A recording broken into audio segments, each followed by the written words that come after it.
December 23, 1944, at 11:45 hours, from a German observation post on Saint-Amps Hill, Belgium, the world began to shift on its axis. Binoculars vibrated in the hands of a German observer from the 26th Volksgrenadier Division as he pressed them to his face, about to see something that would irrevocably alter his perception of the war. Just around noon on the 23rd of December, the skies cleared, permitting the first aerial resupply mission, a staggering fleet of 241 C-47 aircraft. "My God, the sky! It is swarming with them, hundreds and hundreds, this is impossible." Through his periscope, he saw the transport planes flooding the Belgian heavens. A migration of steel birds unlike any other. This was not the small handful of aircraft a desperate defense might muster, but a true armada, methodically dropping lifeblood to the encircled 101st Airborne Division. Until December 23rd, the oppressive weather had forbidden any such reinforcement. But now the Americans were putting on a display of air supremacy that made the Wehrmacht's most triumphant moments feel like ancient history. From their siege lines, soldiers of General Major Heinz Kochot's 26th Volksgrenadier Division could only stare as a kaleidoscope of parachutes blossomed against the stark winter sky. Red parachutes delivered ammunition, blue ones carried medical aid, yellow chutes brought food, and white ones held miscellaneous necessities. The entire Luftwaffe could not orchestrate an operation of this magnitude and hadn't been capable of it since the Stalingrad catastrophe 2 years prior. And yet here, above a single small Belgian town, the Americans nonchalantly projected an air power that dwarfed anything the Third Reich had ever mustered, even at the zenith of its dominance.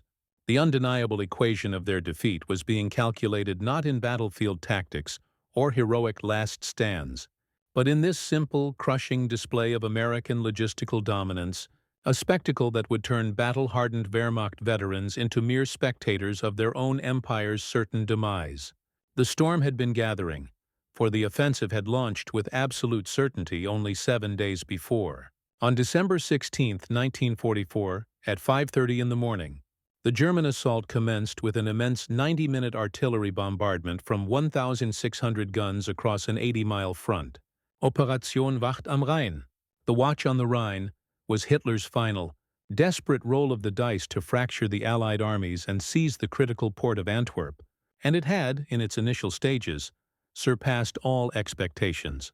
General Major Heinz Kochot of the 26th Volksgrenadier Division recalled that during the evening of December 15th, the last troop maneuvers occurred in the biting cold and blackness, with the narrow, ice-slicked paths of the Eifel region choked with soldiers and vehicles inching toward their launch points and firing positions.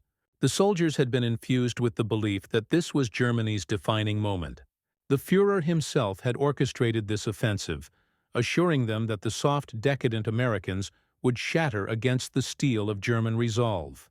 Their lines in the Ardennes were thinly held by green troops and weary divisions sent there for recuperation.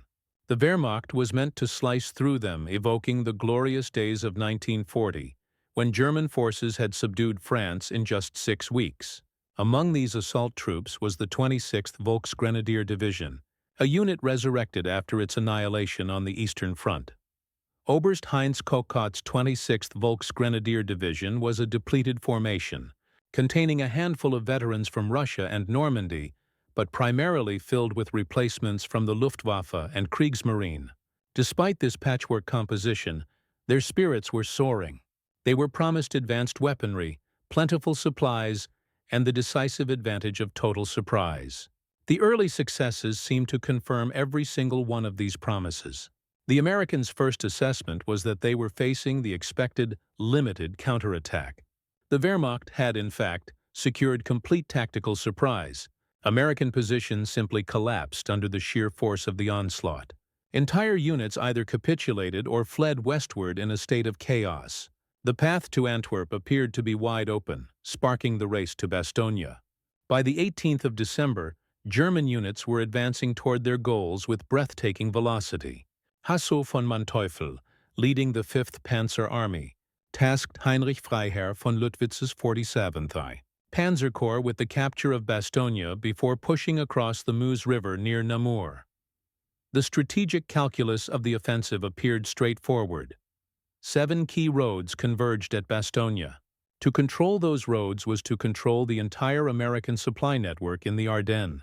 Lacking Bastogne, the Americans would be unable to move reinforcements, supply their troops, or launch any effective counteroffensive. The German attack strategy was audacious, yet seemed entirely feasible. Luttwitz intended to strike along an 11-kilometer front with 3 divisions. The 26th Volksgrenadier and the 2nd Panzer would spearhead the attack, with the Panzer-Lehr Division in reserve. These were battle-hardened formations, veterans of numerous campaigns, armed with some of Germany's finest remaining tanks and assault guns. The 26th Volksgrenadier Division pushed forward with exceptional resolve. Its Panzerjäger anti-tank battalion was at full strength, with 14 tracked Hetzer tank destroyers and a formidable 42 75mm anti-tank guns, making the 26th one of the most powerfully equipped Volksgrenadier units in the Ardennes. They were prepared for American tanks, ready for furious counter-assaults, ready for anything, except for what they were about to find. The initial indications of something unexpected began to emerge as they neared Bastogne. The Americans were not just retreating in disarray, they were conducting an organized fighting withdrawal, systematically demolishing bridges, creating roadblocks, and exacting a price in German blood for every single mile gained. Units like Combat Command B of the 10th Armored Division managed to delay the Germans just long enough for the vanguard of the 101st Airborne Division to reach Bastogne, a scant 4 hours ahead of the leading German forces. The 101st Airborne, the legendary Screaming Eagles, had been in a state of rest and refit in Rennes, France, when the German offensive erupted. Within hours they were being loaded onto trucks, hurtling through the night toward Bastogne. They arrived utterly spent, ill-equipped for the brutal winter conditions, and were cast immediately into defensive positions. Nevertheless, they arrived just in time, and that arrival would prove to be the deciding factor. By the 20th of December, German forces had effectively encircled Bastogne. All 7 highways into the town were severed by German units by noon on December 21st, and as night fell, the mixed force of airborne and armored infantry was acknowledged by both commanders as being completely surrounded. The jaws of the trap had slammed shut. Inside this pocket were elements of the 101st Airborne Division, Combat Command B of the 10th Armored, the 705th Tank Destroyer Battalion, and a collection of other units, numbering approximately 22,000 men. The American soldiers found themselves outnumbered roughly 5-1 and were desperately short of cold-weather gear, ammunition, food, and medical supplies, with many senior officers, including the 101st's commander, Major General Maxwell Taylor, absent from the area. From the German viewpoint, it was a perfect reversal of Stalingrad. Now it was the Americans who were ensnared, isolated, and fated to either surrender or perish. General der Panzertruppe Heinrich Freiherr von Luttwitz, at the head of the 47th Panzer Corps, was brimming with confidence. He had been in France in 1940 and witnessed the trapping of the British Expeditionary Force at Dunkirk. He knew what became of encircled armies. They withered, their will to fight disintegrated, and they surrendered. The Americans in Bastogne possessed perhaps 3 days' worth of ammunition and maybe 4 days of food with strict rationing. The savage winter weather, with temperatures plummeting to 10 degrees C, would do half his work for him.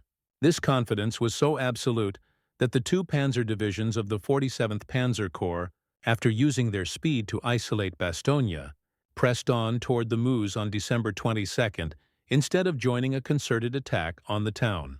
They detached just a single regiment to aid the 26th Volksgrenadier Division in securing the crossroads. Why squander valuable tanks and fuel on a town that was destined to fall to starvation and cold? The ultimate prize was Antwerp. Bastogne was merely an irritating roadblock that would soon resolve itself.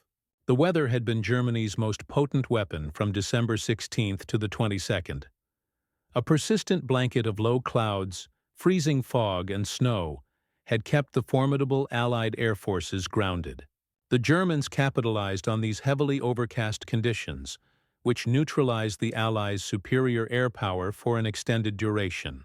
For the first time since the Normandy campaign, German forces could maneuver during daylight hours without the constant dread of fighter bombers.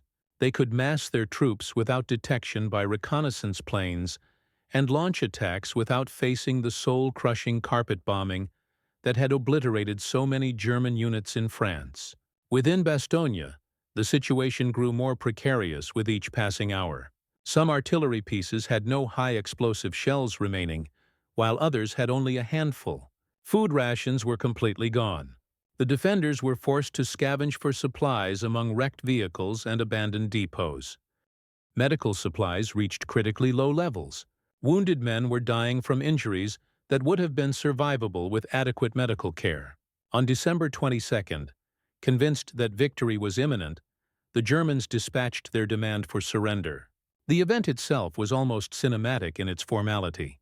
At about 11:30 in the morning on December 22, 1944, a party of 4 German soldiers, waving 2 large white flags, approached the American lines along the Arlon Road from the south of Bastogne. The ranking officer was a Major Wagner from the 47th Panzer Corps, while a junior officer, Lieutenant Helmuth Henke, of the Panzerlehr's operations section, carried a briefcase. They had even brought blindfolds, certain they would be escorted to the American commander to negotiate the terms of surrender. The ultimatum itself was typed in both English and German, its tone formal and menacing. The fortune of war is changing. This time the USA forces in and near Bastogne have been encircled by strong German armored units.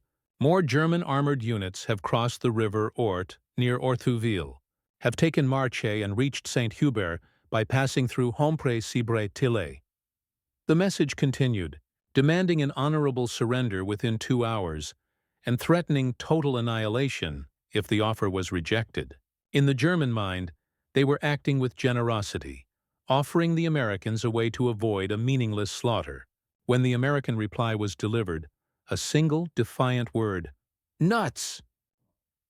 It left the German command utterly bewildered. Brigadier General McAuliffe is said to have responded with the enigmatic statement, "Nuts," an answer that initially mystified the Germans. Lieutenant Henke required Colonel Harper to clarify its meaning. "If you don't understand what nuts means, in plain English, it is the same as go to hell." Back at the German headquarters, the response sparked disbelief. No surrounded army had ever replied to a surrender demand with such contempt. General Major Kokot was reportedly left speechless. In post-war debriefings, he would state, "We offered honorable terms. We had them surrounded 5-1. No supplies could reach them. To refuse seemed not brave, but insane." The morning of December 23, 1944, broke with a sight the Germans had not witnessed in a week. Clear, blue skies. On the 23rd of December, the weather conditions began to improve, finally unleashing the Allied air forces. German soldiers climbed out of their frozen foxholes, welcoming the sunshine that promised to thaw their numb bodies. Many had endured the night in temperatures far below freezing, their feet without feeling, their weapons stiff with ice. And then they heard it.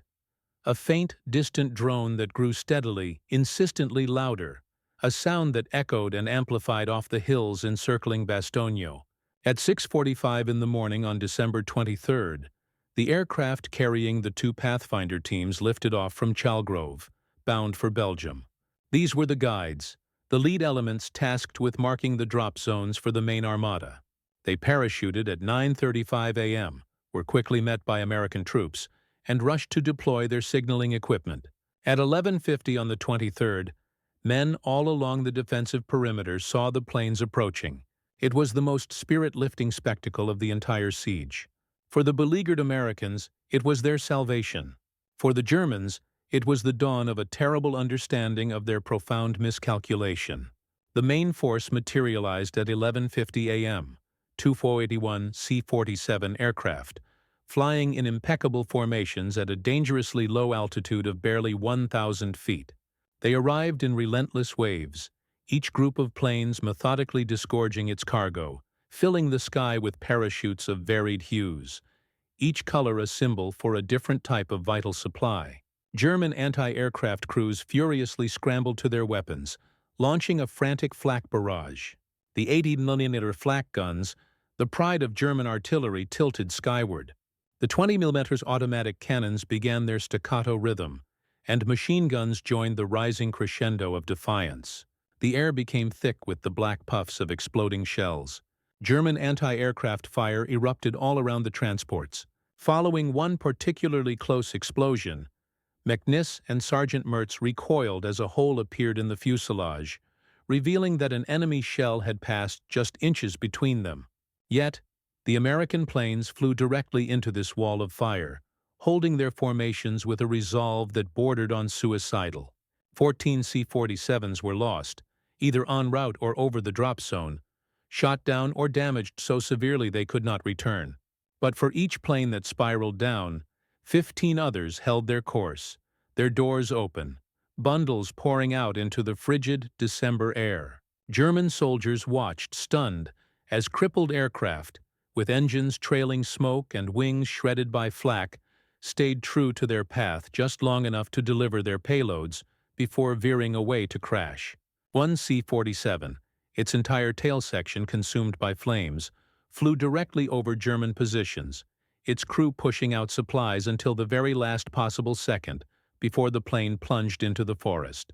What unfolded next was a masterclass in American logistics, an event that would crush German morale more completely than any artillery bombardment.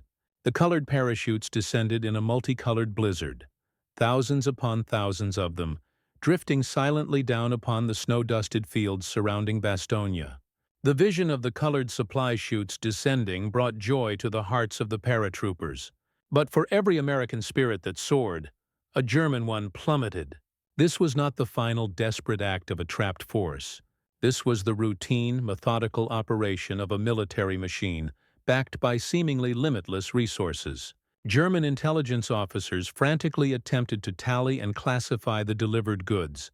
Red parachutes meant artillery shells, mortar rounds, and small arms ammunition. Blue parachutes carried medical supplies, surgical tools, plasma, and morphine. Yellow parachutes contained K rations, D rations, and canned goods. White parachutes delivered blankets, winter apparel, boots, and gloves. Green parachutes brought radio equipment, batteries, and signal supplies, while orange parachutes meant gasoline in 5-gallon cans. By day's end, one battalion alone had 528 cases of K rations, along with 250 gallons of gasoline, and its ammunition stock stood at 286 high explosive, 177 white phosphorus, and 201 anti-tank rounds. And this was the report from just a single battalion.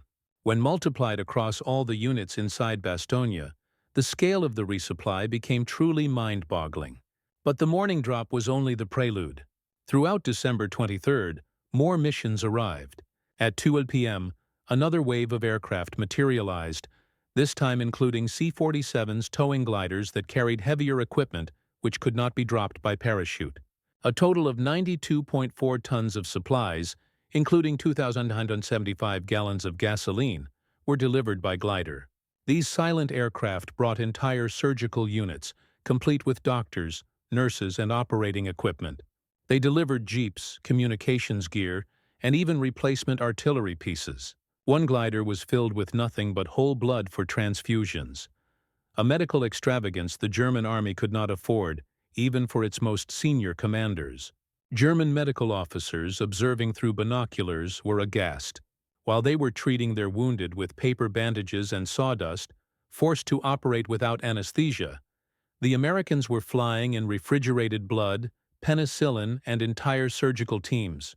The chasm in medical capability alone was enough to shatter the morale of any observer. By late afternoon, Pathfinder teams had established multiple drop zones, and the supply planes were arriving with the precision of a clock. The artillery was already firing rounds from the resupply before the drop zone had even been fully cleared. American gun crews were literally firing shells that had been floating from the sky just minutes before. And as if the transport armada were not demoralizing enough, the clear weather unleashed something even more dreadful: the return of American air superiority in its most terrifying manifestation. P-47 Thunderbolts began to prowl the roads, attacking the German troops. The Thunderbolts screamed in low and fast, their 8 50-caliber machine guns blazing, rockets streaking from beneath their wings. They hunted down anything that moved: supply trucks, horse-drawn artillery, lone vehicles, and even small clusters of soldiers. Every road instantly became a death trap. Any movement in the daylight was an invitation to annihilation. German forces that had moved with impunity for a week were suddenly frozen in place. Supply columns that had been advancing toward the front were caught exposed and were systematically annihilated. The psychological blow was immediate and catastrophic. After a week of feeling victorious, German soldiers were brutally reminded of what they had endured in Normandy: an enemy with such overwhelming material power that they could afford to dispatch aircraft to hunt down individual vehicles. By nightfall on December 23rd, the psychological transformation of the German besiegers was absolute. They had not merely witnessed a supply drop, they had witnessed a demonstration of industrial and logistical might that was beyond their comprehension. The mathematics were stark and crushing. If America could afford to risk hundreds of planes and their crews to supply a single surrounded division, what unimaginable reserves must they possess? If they could deliver hundreds of tons of supplies with perfect timing on just a few hours' notice, what was the true extent of their industrial power? Christmas Eve brought a return of clouds and snow, grounding the massive air fleets once more. German commanders clung to the hope that this might shift the advantage back in their favor. The 26th VG was reinforced with a Panzer Grenadier regiment from the 15th Panzer Grenadier Division on Christmas Eve for its main assault planned for the next day. This represented their final opportunity. They had to capture Bastogne before the skies cleared again. The German plan was bold. Lacking the numbers for a simultaneous, all-out assault, and with the 26th VG Division on the brink of exhaustion, the 47th Panzer Corps focused its attack on several specific points on the western perimeter, hitting them in sequence. They would strike from the northwest, aiming to shatter what they presumed were now weakened American lines. The attack commenced in the pre-dawn blackness of Christmas morning. In the early hours of December 25th, Christmas Day, the Germans unleashed a second major assault intended to finally crush the Bastogne pocket. 18 Mark IV tanks, with infantry support, smashed through the thin defensive line of the 327th Glider Infantry and began pushing toward Hemrola. For a brief, desperate moment, it appeared the Germans might prevail. The tanks breached the line and infantry swarmed through the opening. German soldiers surged forward through the snow, convinced that this time they would finally break the American defenses. But the American response was savage, fueled by the very ammunition that had been delivered just 2 days prior. 2 tanks managed to evade the deadly fire of the 463rd Parachute Field Artillery Battalion, but were then destroyed by a rapidly deployed armored force sent from division headquarters. Of the 18 tanks that started the assault, not a single one survived the day. The final blow to German aspirations came on December 26th with Patton's breakthrough. The siege was officially broken on the 26th of December, when a spearhead from the 4th Armored Division, along with other elements of General George S. Patton's Third Army, forced open a corridor to Bastogne. In the fading light, just after 5 p.m. on the following day, December 26th, the lead elements of Combat Command R of the 4th Armored Division crashed through the German encirclement from the south, relieving the siege. The first American tanks to rumble into Bastogne were from the 37th Tank Battalion, led by Lieutenant Colonel Creighton Abrams, who would one day command all U.S. forces in Vietnam. They found the defenders weary but unbowed, fully supplied from the air, and certain of their victory. The statistical reality tells the story more powerfully than any personal narrative. According to U.S. Army records, during the siege of Bastogne, 1,020.7 tons of supplies and equipment, including 4,900 gallons of gasoline, were dropped to the 101st Airborne by parachute, and an additional 92.4 tons, including 2,175 gallons of gasoline, were landed by glider. A day-by-day breakdown shows 241 C-47s in the main drop on December 23rd, plus additional missions. December 24th saw limited operations due to weather. On December 25th, the weather prohibited any major operations. From December 26th to 27th, Resupply missions continued even after the ground link was re-established. In total, over 113 tons of supplies were delivered by air, including more than 15,000 artillery shells, nearly 8,000 gallons of gasoline, medical supplies for the wounded, food for 15,000 men, and winter clothing for the entire garrison. Contrast this with the German capabilities. German forces around Bastogne initially numbered 54,000 men, against 22,000 American forces inside. German aircraft sorties over Bastogne were less than 100, while American aircraft sorties exceeded 2,000. The amount of German supplies delivered by air was zero. Post-war analysis by German military professionals confirmed what the soldiers in the foxholes had understood instinctively. General der Panzertruppe Hasso von Manteuffel, who commanded the 5th Panzer Army during the offensive, reflected on the battle in his writings, and the essence of his assessment, paraphrased from various interviews, was that Bastogne proved the Americans had solved modern warfare's most fundamental challenge: logistics. They could supply an encircled force by air more effectively than Germany could supply an advancing one by road. When the weather allowed, their material advantage was so absolute that tactical skill became almost irrelevant. General Major Heinz Kokott, described by Colonel S.L.A. Marshall as a shy, scholarly, and dignified commander who never raises his voice, offered what is perhaps the most incisive assessment in his post-war interrogation. His observation was brutally clear. When those transport planes swarmed the sky on December 23rd, every German soldier who witnessed it knew they were not merely fighting an army. They were fighting an entire industrial civilization, and they were fighting it with rifles and horses. The meeting with Colonel Kennard was a visible shock to the German commanders. It seemed unbelievable to them that this youthful-looking soldier had been one of their chief adversaries. When Kokott met Colonel Harry Kennard, who had been the G3 operations officer for the 101st during the siege after the war, he was astonished. Lutwitz asked, "Are you certain he was chief of operations? Isn't it possible he was only the chief for one regiment?" The psychological shockwave from the Bastogne air supply radiated swiftly through the German ranks across the entire Ardennes front.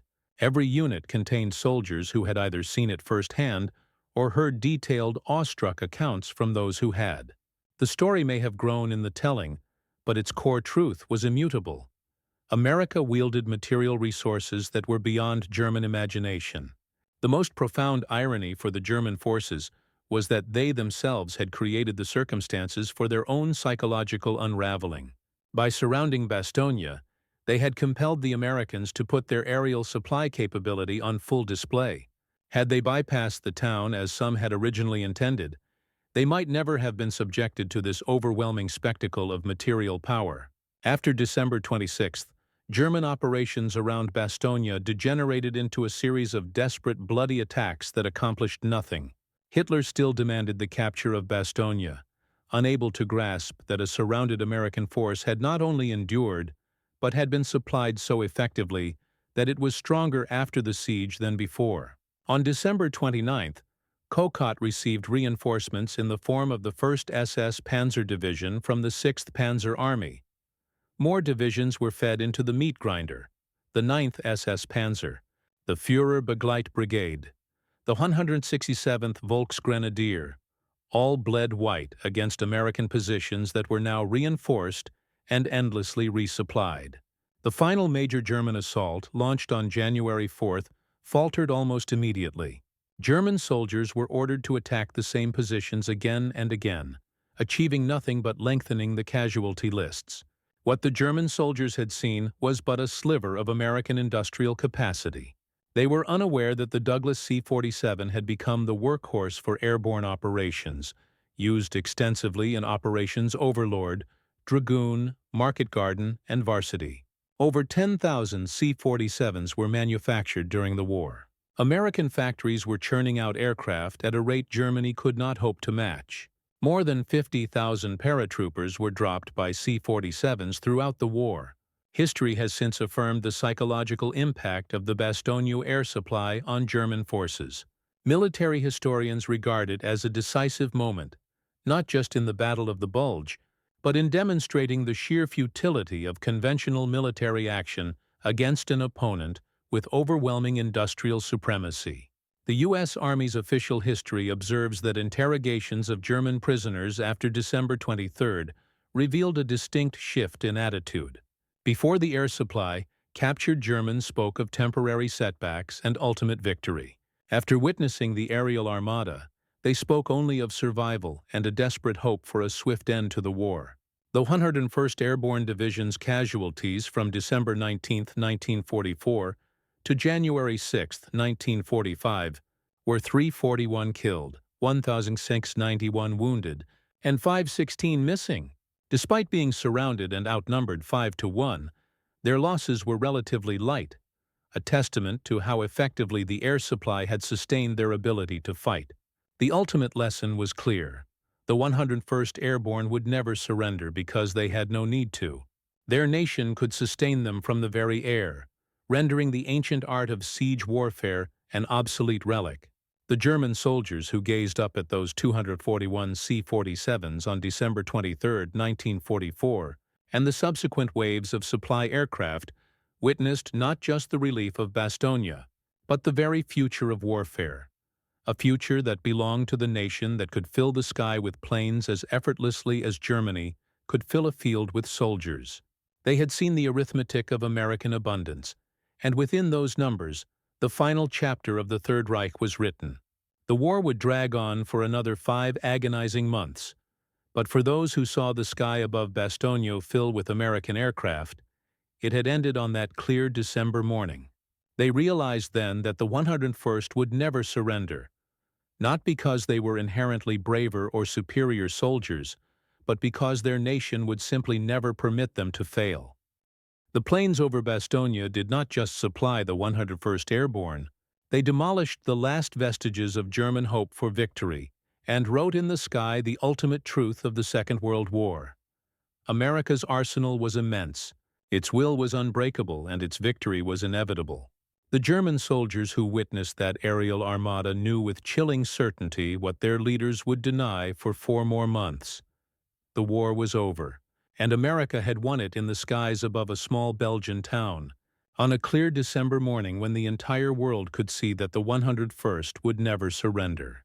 Note: some German soldier perspectives in this account are reconstructed based on documented unit positions and post-war testimonies, as individual soldier diaries from the siege are scarce in the historical record.